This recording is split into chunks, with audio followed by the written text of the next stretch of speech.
en Diversidad, un podcast de Max Abay.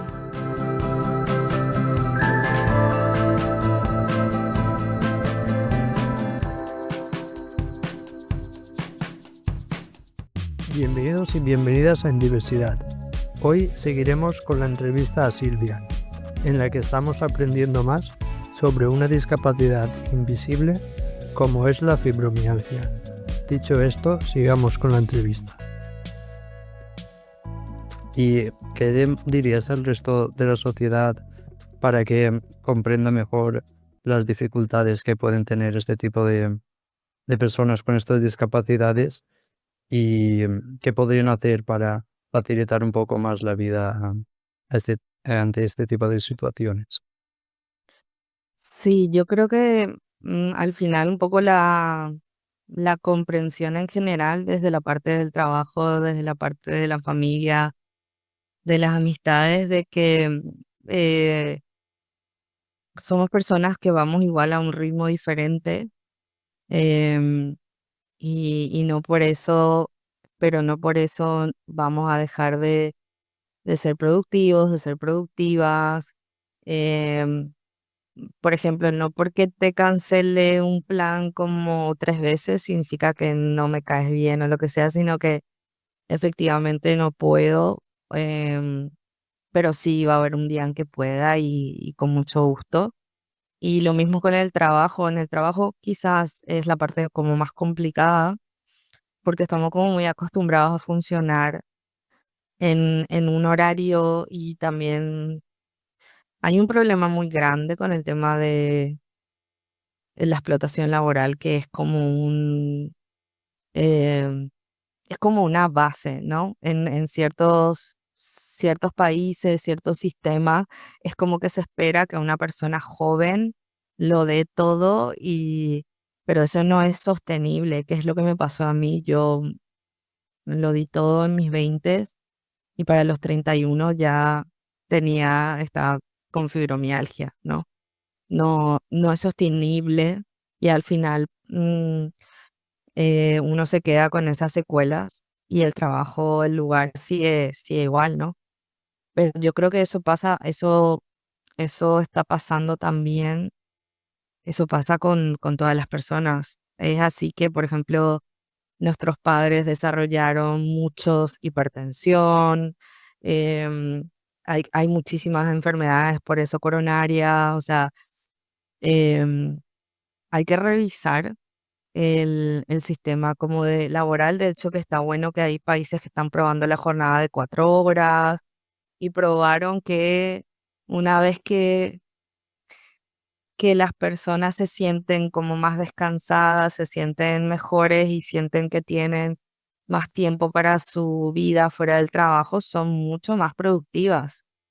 Y aquellos países que lo están probando se están quedando con esos sistemas, inclusive empresas, ¿verdad? Que empresas multinacionales están probando y se están quedando con esas jornadas, con esos sistemas, porque ven resultados. Eso también significa que no tenés por qué llevarle al límite a una persona para que sea productiva y para que te rinda bien, sino al contrario, al final hay que asumir que somos humanos, ¿verdad? Entonces yo creo que va por buen camino en el sentido que se está probando eso y que nos saquemos un poco el tabú, ese tabú o ese sistema que creíamos de llevar al límite a las personas con las que estamos trabajando.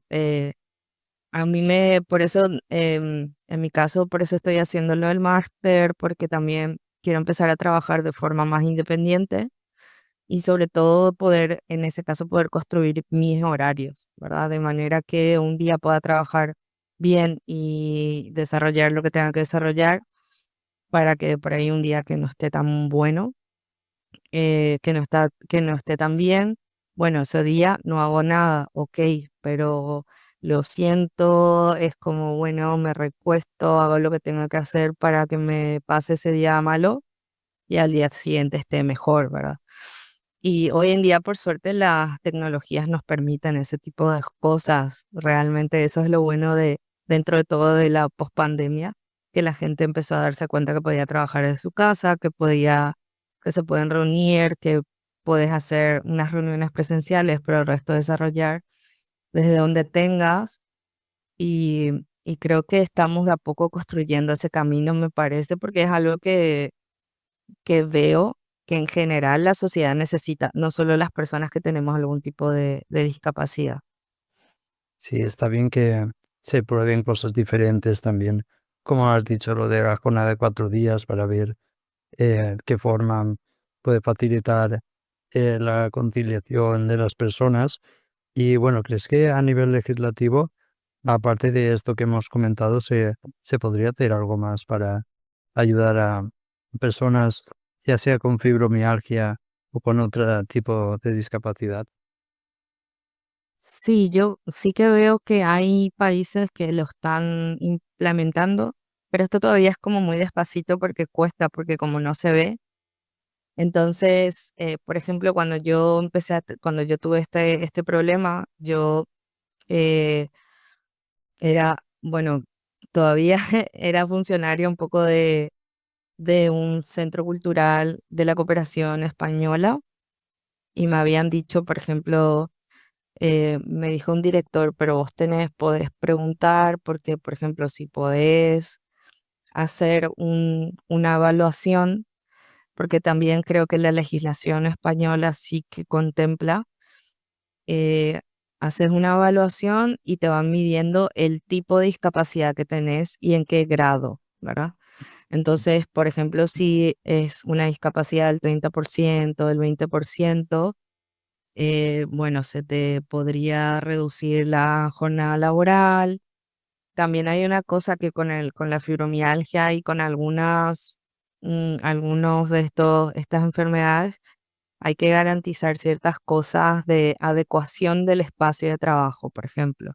En mi caso, sobre todo en Paraguay, sí o sí necesito un espacio que tenga aire acondicionado o que tenga, o sea, yo por ejemplo no podría pasar ni demasiado calor ni demasiado frío, una silla cómoda, ese tipo de cosas que te faciliten un poco poder estar donde tengas que estar. Em, pero en ese caso, a mí se me complicaba un poco porque lo que hacen es te disminuye la carga laboral, em, pero obviamente que te pagan menos. Es como que bueno, vos estás obligada a hacer 6 horas o 5 horas, pero te pagan menos por una parte, ¿verdad? Que eso no es tan bueno porque al final tenemos muchos gastos médicos, Ya. eh, por una parte. Y por otra parte, en el caso específico del trabajo que yo tenía, el trabajo justamente era tan complicado porque era por objetivos. Igual te decía, bueno, no es necesario que tengas que estar acá mucho tiempo, pero tenés que llegar. Y claro, yo tenía que ejecutar 10 proyectos al mismo tiempo. En el caso de las actividades culturales no hay horarios, entonces vos empezás temprano, pero un taller por lo general empieza a las 7 o un concierto empieza a las 9, entonces, o hay talleres los sábados, entonces los horarios son, entonces yo eso le decía, a ver, mm, yo puedo solicitar, pero la verdad es que no voy a poder trabajar menos porque necesito cumplir con los objetivos. Entonces, si es a objetivo, cuesta. La realidad es que al final, si necesito trabajar más horas para llegar, lo voy a tener que hacer, pero voy a estar cobrando menos. Entonces, es difícil conciliar, pero sí que hay ciertos mecanismos, ¿verdad? En el caso específico de Paraguay, todavía se está implementando, por una parte, en el 2020 salió afortunadamente la Asociación de Fibromialgia, trabajó mucho para que haya como una ley marco, de manera que si haya como ah, eh, previene, o sea, contempla la prevención, el control y el tratamiento de la fibromialgia. Aún no sé qué tanto eso se puede aplicar en el marco laboral, como es muy nuevita la ley, pero creo que está un poco en trámite. Afortunadamente ya hay una ley marco, ¿verdad? Y luego también hay como, en algunos médicos lo consideran como discapacidad, otros no, y otros también le tienen un poquito de miedo. Por ejemplo, cuando yo con mi médico, ella es traumatóloga y yo le había pedido, a mí me gustaría que me hagas una nota que diga mi diagnóstico. Si bien ahora de palabra yo le comuniqué a mi trabajo, em, yo necesito por lo menos tener la seguridad de que presento algún documento. Y me dijo, bueno, ¿qué quieres que ponga? Porque la verdad que en algunos trabajos igual no te conviene. Porque lo que pasa es que mm, en algunos lugares consideran entonces que no sos capaz, igual te van haciendo la manera para que te vayas. No deberían despedirte, pero igual te van dando menos trabajo. Entonces es como desde mi misma doctora, que me ayudó muchísimo y que fue la que realmente me salvó, tiene muchísima experiencia tratando, pero también ella tenía como ella misma me decía, yo te pregunto, porque igual hay lugares donde igual es peor. Y yo así, uy, me costó mucho, al final me lo hizo, pero me costó mucho decirle, por favor, es que yo por lo menos quiero presentar. Ahora ya veré qué pasa. Ya la empresa me dirá lo que me tenga que decir, pero yo necesito resguardarme con un documento mínimo. Inclusive también me costó para venir acá a estudiar. Yo también le dije, necesito que me hagas algún documento, de manera que yo por cualquier cosa, porque además yo viajo con mis medicamentos. em, Mi madre me envía mis medicamentos, o sea, qué sé yo, que me agarren, no sé, yo por prevenir, ¿no? Que por ahí yo tengo medicamentos, me agarren en el aeropuerto, qué sé yo, que yo tenga ahí como un respaldo, ¿verdad? De que tengo, de lo que tengo.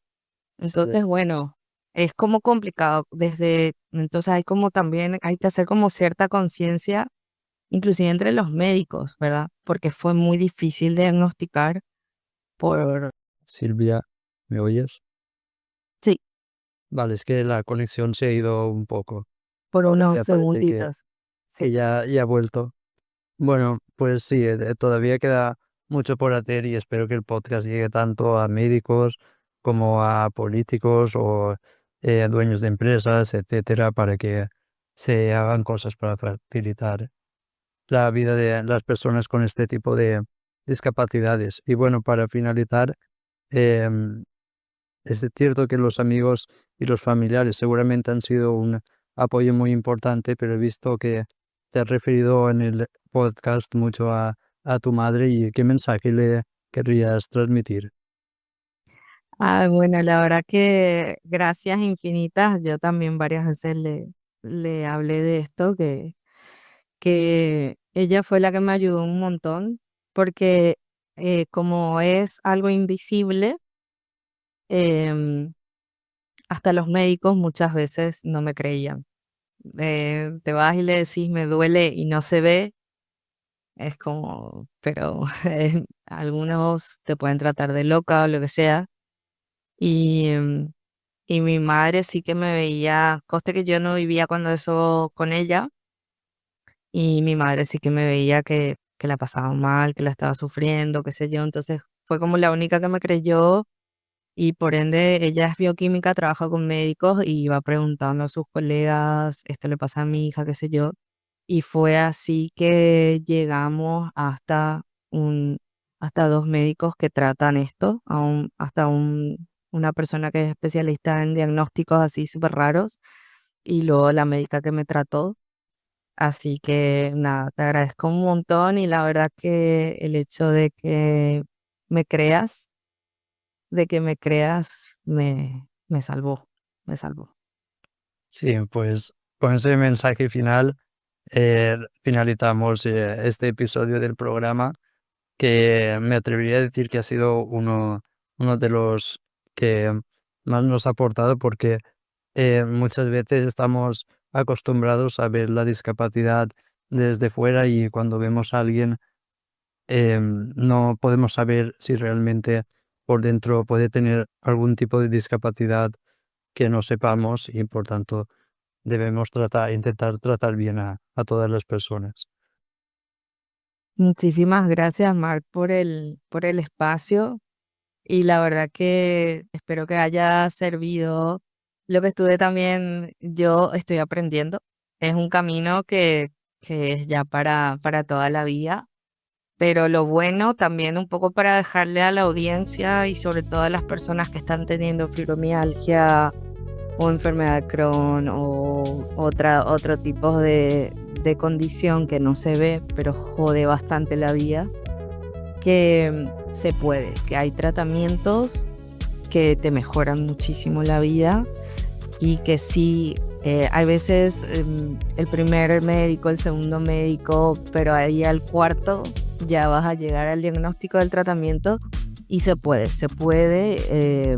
y no porque tengamos alguna condición podemos menos. Lo que tenemos que hacer es a nuestro ritmo, pero podemos seguir enfrentando la vida como cualquier persona. Sí, bueno, pues muchas gracias por la entrevista y a ver si en futuros episodios podemos colaborar otra vez. Genial, genial. Como dijo Christopher Reeve, pienso que un héroe es un individuo extraordinario que encuentra la fuerza de perseverar y resistir a pesar de los obstáculos.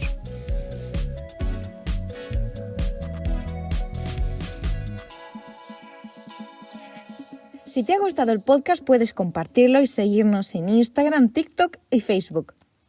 Nos vemos la semana que viene.